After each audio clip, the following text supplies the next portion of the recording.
Shuriken 250 RTF, guys, back in the studio today and the workshop working on a new video for you. I've done this one before, but this is the RTF version. You don't have to have any radio for this one. It comes with one. So we're going to do an updated video. I'm going to show you some new features about this that you haven't seen before, and we're going to go over the body, the frame, the components on here, and we're going to do a little flying out in the field. So let's put this thing on the bench and see what it's made of. Alright guys, here it is. Look at how cool this thing is. From the side, look how low profile this design is. Everything is encased inside here. You've got your PDB running along here.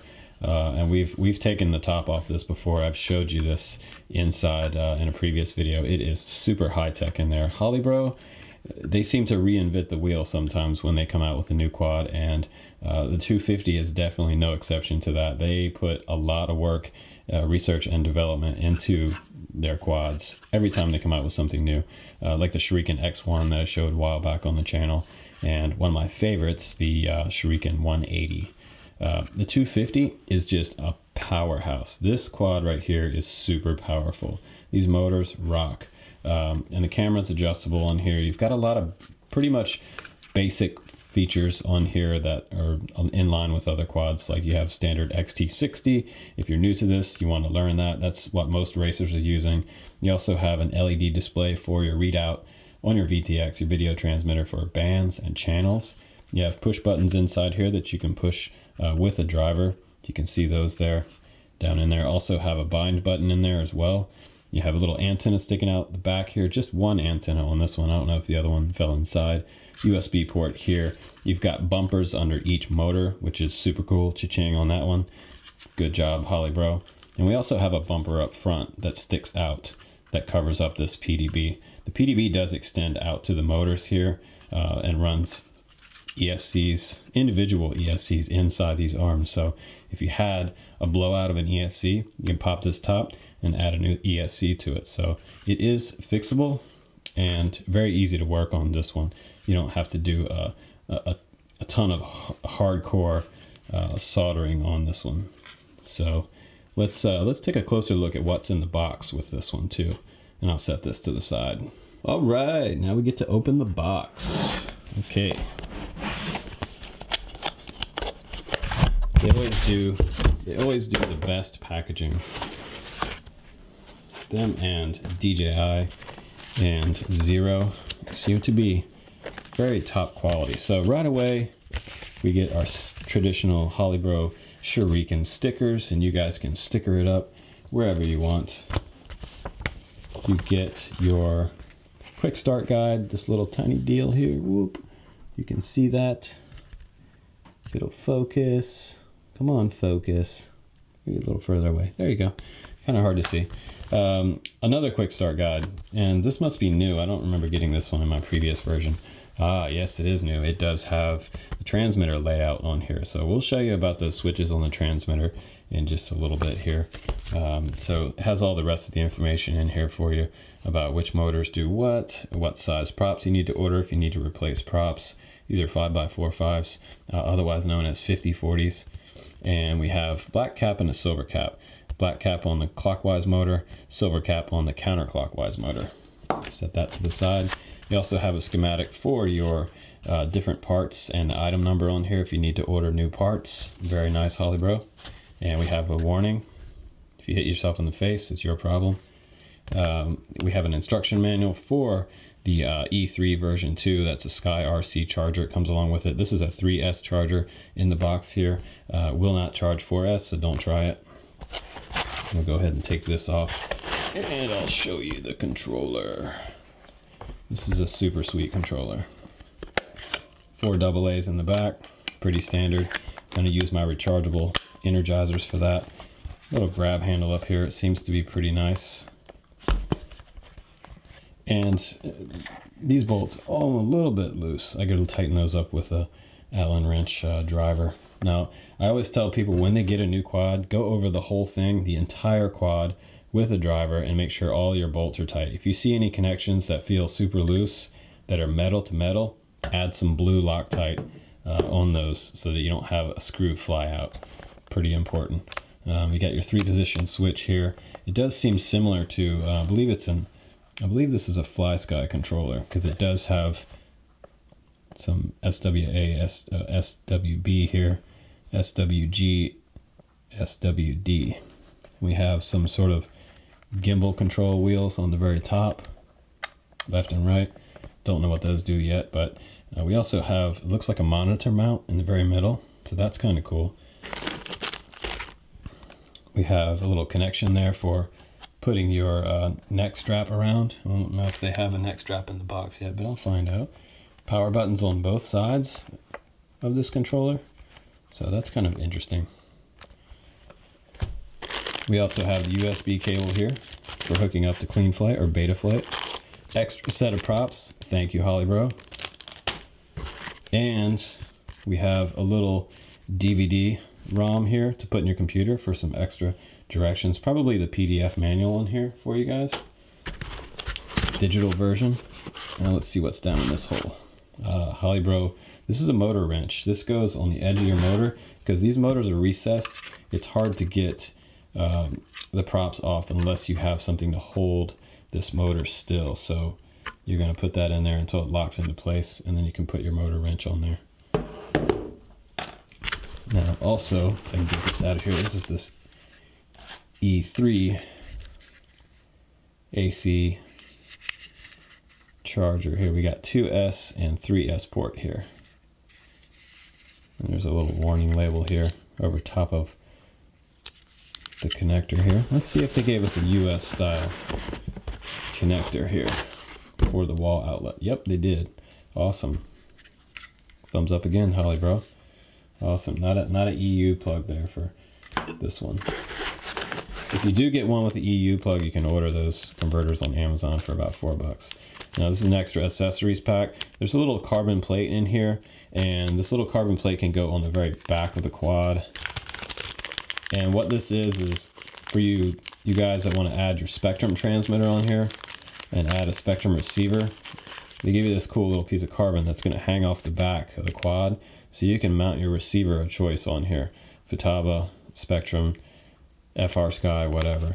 So that's also pretty cool. And you get some extra hardware and wires in here. Also some 3M double-sided tape. Okay, I'm going to turn everything on, and I have my little handy dandy monitor here so you guys can see the screen and the telemetry on here. So first things first, go ahead and take both power buttons, hold those on for a second or two, and it will load up. It is a FrSky controller. I saw the FrSky logo come up, so pretty cool there. It does have a digital display on here. You can go in here probably and tweak some things, make some settings in the gear mode there. As you see at that bottom right corner, you've got your switches up here. This left switch, farthest on the left, is your arm switch. Once you plug in the quad, props off on the bench, guys, as always, for God's sake. Go ahead and plug that in, because watch what happens. There's the OSD coming up. You have OSD on this quad, which is super awesome. That's what makes this worth the money, worth the value to me, is that we have all of our telemetry on here. We have battery telemetry in the bottom left. We have our time, our flight that we've been flying, how many minutes, and we have our mode up there, which mode we're in. Now the mode stick on here is a 3-position switch. Second one from the left. The very top one is horizon. Next one down is going to be acro. Third one down is going to be your full-on air mode. So it comes set up with air mode, which is kind of cool. I think this is a little bit too close here. Okay. But pretty nice controller, and you want to arm it, you can do that with that switch. I'll show you this a little bit closer too. After this finishes up, you have your flight time at the very top, your total distance flown, max distance, max altitude, speed, your milliamps used, and the max amps during the flight at the very bottom. And you can exit that menu back to the flight mode. So let's go ahead, let's take a closer look at the quad. Now we get a little top view of the quad, and this is a little card that comes along with it. Put this in your wallet and take this to the field with you, especially if you're going to race with other guys, because this shows you the different bands that it accepts. 5 different bands, and I believe 40 channels on here to choose from. So 1 through 8 on each band here. Now I'll give you a little closer look at this. We'll get it to focus there. We have IRC, FS, this is F. If you see an F here, you're on that one. So we're on F right now, and we're on channel 1 there. So that would be 5740 on this card. And when you generally do a race, they're going to ask you to go to 5800 because you'll be further away from this guy over here on channel 1. And that all depends on the race coordinator. But it's nice if you have this. Most times at the races, they're going to be flying on race band. So you can go ahead and you can change your band down to race band and then get on whatever channel that the race coordinator tells you to. Little controller over there is making noise. So the next bands down are band E, band B, and band A.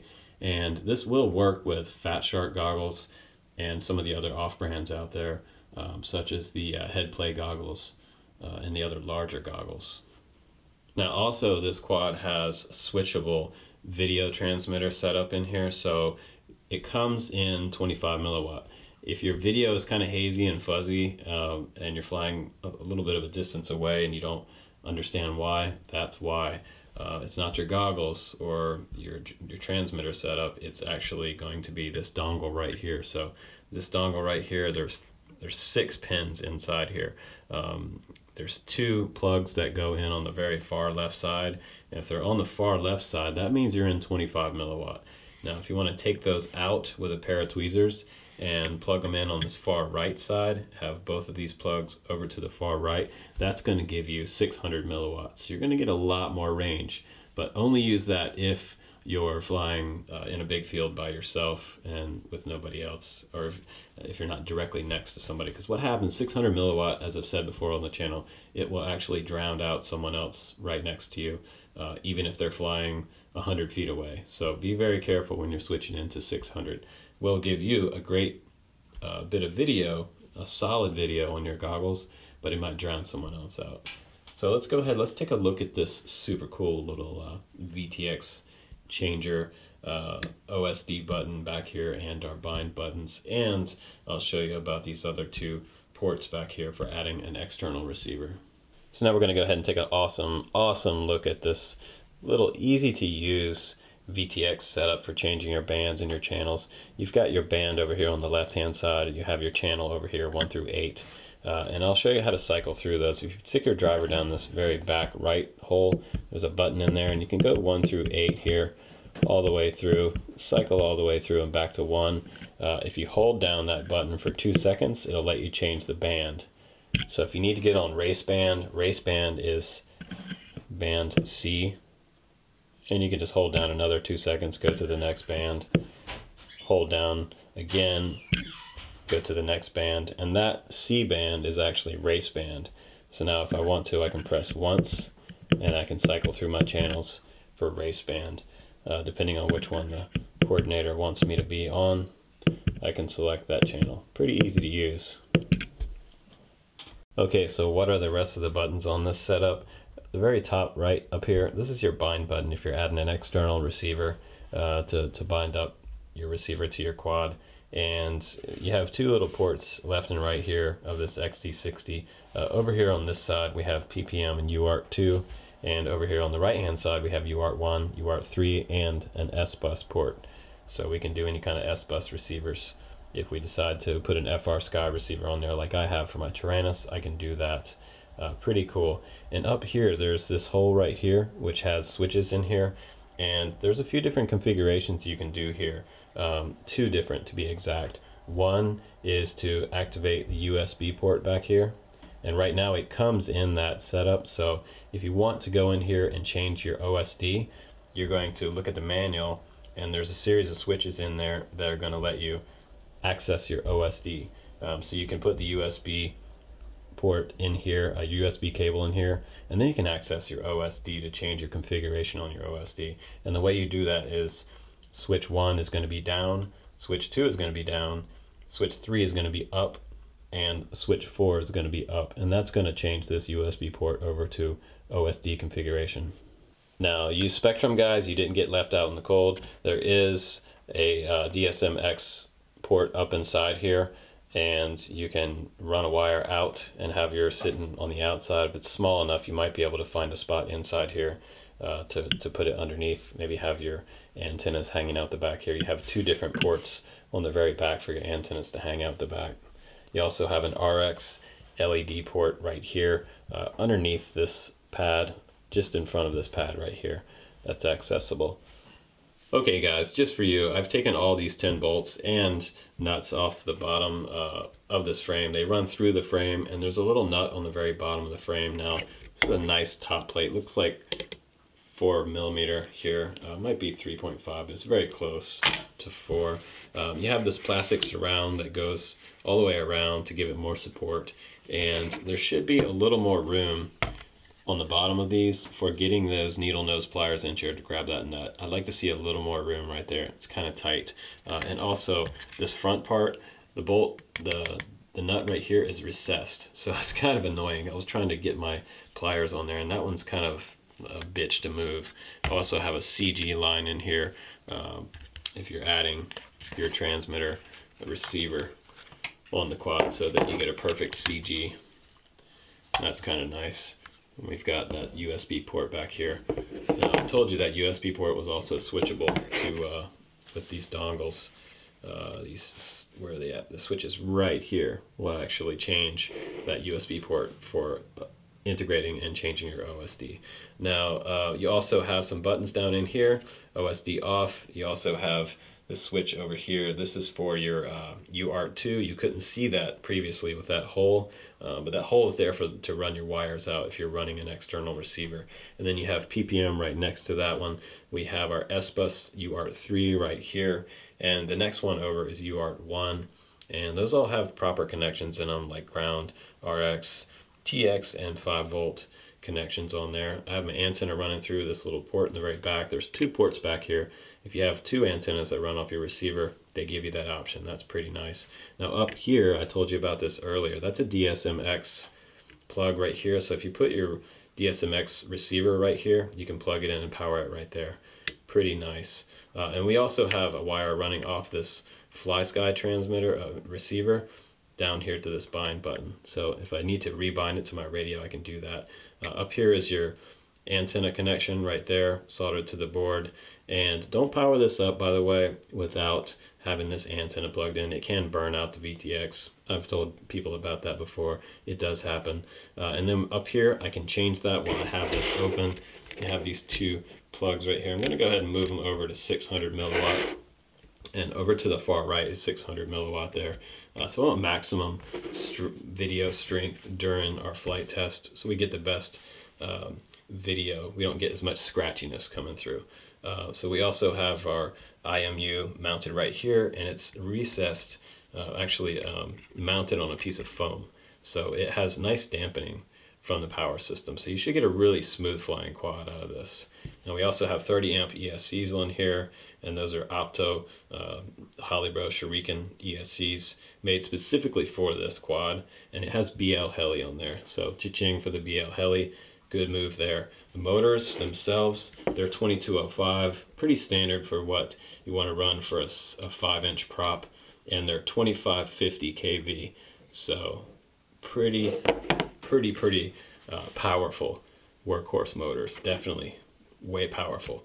Now, like I said, you can fly this on 3 or 4S, so we're going to do some flying on 3 and 4S out in the field. Now up front you have your camera situation here, and this is nice because it does have rubber grommets under here, and so there is a good amount of dampening on this camera, which means you're not going to get a lot of jello when you fly this. Now, one thing that kind of annoys me about this frame, and I'm going to give you guys a tip real quick.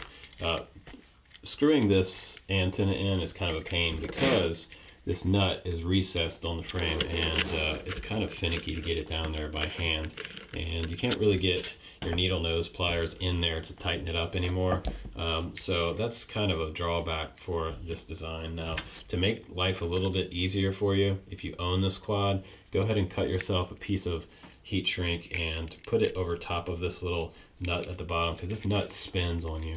And to hold this tight, we can just put a little piece of heat shrink over top of it, and we can shrink that down, get it nice and firm on there. And now when I spin the antenna rod itself, it It's going to hold that nut in place and make life a lot easier for putting this antenna on and off. So now it's nice and tight and I can go fly. Alright guys, let's do a quick weigh-in on the Shuriken 250. See what we get on the scale here, and 474 grams for total weight. Now let's see takeoff weight with the receiver and the battery and the props and everything. We're at 579. Alright, so we're inside Clean Flight now, and go ahead and take your USB cable and plug it into the back of your quad here, and make sure your antenna is plugged on to the VTX as well. We can check orientation, left, right, forward, back, everything looks good there. Now I can go into the ports, I can check out my ports, and they have it set to UART1 here and 0RX because we are running S-Bus on this quad, which is super cool. Now I'm going to go ahead and plug in the quad itself, turn on the transmitter by holding both of the power buttons there. Plug in the quad. Make sure you have your props off. Okay, so we're going to go to the configuration. We have one shot 125 on here, which is super cool. Minimum throttle set to 1040, max throttle 1850 there. Roll, pitch, and yaw, they're all zeroed out. We have VBAT on, so we have a little battery voltage monitoring. And let's see the rest of the stuff down here. I'm going to turn black box off. You can do that for yours. If you use black box, that's totally fine. Now it's going to go ahead and restart. And I'm going to check out my failsafe here, and I'm going to test that on the bench right here while I have you. So we want this to drop. I want the motors to disarm. So I'm powered up, and I'm going to do a flight test real quick. A little fail-safe test. So I'm going to power up, and I'm going to turn off the transmitter.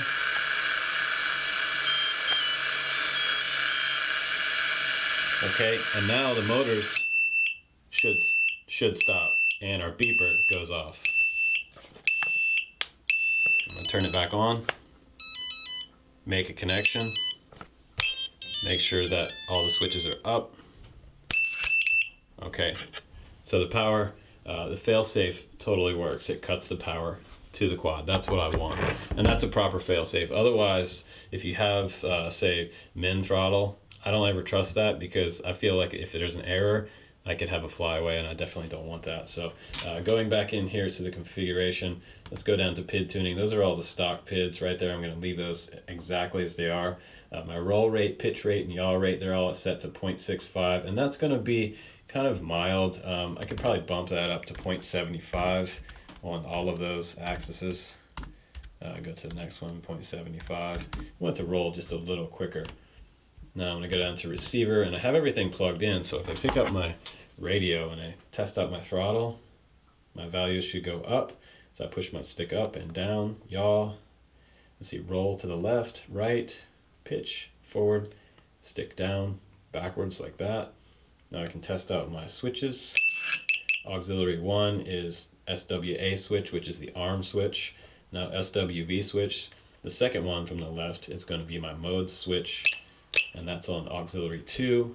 So we're set to, as receiver mode, we have RX serial, and we have it set to iBus actually. They have it set to iBus, so it's not S-Bus, it's iBus. That's interesting. So next modes, let's look at modes. Arm switch, you know, was on auxiliary 1, and you can see this little green dot right here. This will jump over inside this green area when I arm it. We don't have angle mode set up at all. If you'd like to fly angle mode is basically stability mode. So if you want to check that on and you want to have that range, you can add that by going to auxiliary 2. So the way you're going to switch this around is angle mode will be the first thing you take off in. So if you want to take off and be nice and level, you can do that by changing this the way I'm going to show you here. Now the second position switch on SWB will be your horizon. So we'll have horizon here, and we'll just bring those in a little tighter toward that dot, and over here as well. Now, third switch down, SWB switch, will be your air mode and acro mode. So air mode, I'm going to pull that in a little tighter there, and I'm going to press save. So now I have stability mode here, which is angle mode, horizon for the next one, and I have air mode on here. So I have all my different modes set up. That's good to go. And we also already have a beeper set up on here. I can actually add the beeper on a different channel if I want. I'm gonna save this real quick. I'm gonna go back to receiver, and my SWC switch on the very right, I wanna see if I can find that in this menu. I don't see it there in any of the auxiliary channels. Would be nice if those were on an auxiliary channel so that I could flip that for my beeper. And I don't see it there. So we're not going to add this beeper right now. I'm going to have to figure that out later. Now everything else looks pretty good on here. Let's go ahead and check the version real quick. And to do that, guys, you type in version and it'll show you we have SP Racing F3 here, February 19th, 2016. I could probably update this, and there is 2 tabs inside on that PDB, and they have it in the manual, and you'll be able to bridge those 2 tabs with a piece of solder, and you can do a firmware update. I would like to see a boot button on this power board. If there is a boot button on there and I didn't tell you about it, I didn't know about it, let me know if there is one on there, because at the moment I don't know. But so let's go ahead, let's go outside right now and let's do some flying. All right, guys, we're gonna go ahead and arm the quad and take off for our little demo flight. You can see the battery voltage at the bottom of the screen on the bottom left, and the flight time at the bottom right, and mode I'm in stability mode right now, just kind of cruising and checking it out. I'm gonna go ahead and flip down into horizon mode, and you can see it's a little squirrely when I do that, so be careful when you do that so you don't flip into the ground, because the rates right now I'm in acro, the rates are 7 to 75, so 0.75, quite maneuverable. You can leave it at the stock rates and it'll be at 0.65, and you can even back down a little more if you don't want it this squirrely. I like to have as much range of movement as I can possibly get. Could go higher, but I'm not Sharpoo. And I'm just playing around, just cruising around in the field, trying out the float, just kind of see how this one feels, because this is a lot newer than the original one I flew I guess about 6 months ago. This one seems to be nice and sensitive on the sticks. The transmitter feels really nice. Just kind of feeling out the turns there. And if you want to turn off that low voltage, you can do that in clean flight. You can turn off that VBAT alarm. But it's kind of good if you get low.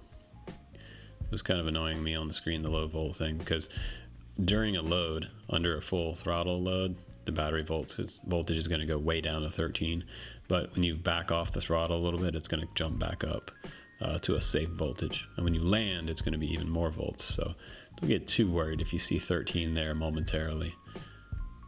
This quad has plenty of power, nice tight turns. For racing, this is definitely going to win some races. For freestyle, has plenty of float. I would suggest flying also 1500 battery on this. It comes with a little 1300 3S, which I'm flying here, but I would go for 1500 on this to get your maximum flight time. You're probably going to get into the 3 to 3.5 minute range. If you fly like I do, you're going to get 3 minutes, but you might get 3 to 4 minutes, probably 4 minutes if you're just cruising. If you're really pushing the throttle a lot, you're going to have a shorter flight time. So that's about it for this episode, you guys. Thanks again for hanging out with me at the field. I'm Justin Davis. I'll see you on the next one. New for 2017, we've completely redesigned dronecamps.com for the YouTube channel and for our users. So you can go there now, there's a community forum, you can leave a message, you can ask other people things about stuff you saw in the video and hope for a reply from the community or myself. You can also go back in our catalog and you can look at previous videos that have already been posted on the YouTube channel. So there's a ton of information on this site. Also for businesses, we've added this need a review, contact us page. Also, you can send me a message personally and I can look at your product for review. FAA information on here also for you guys to register your drones. So tons of cool information on the new website. Check it out.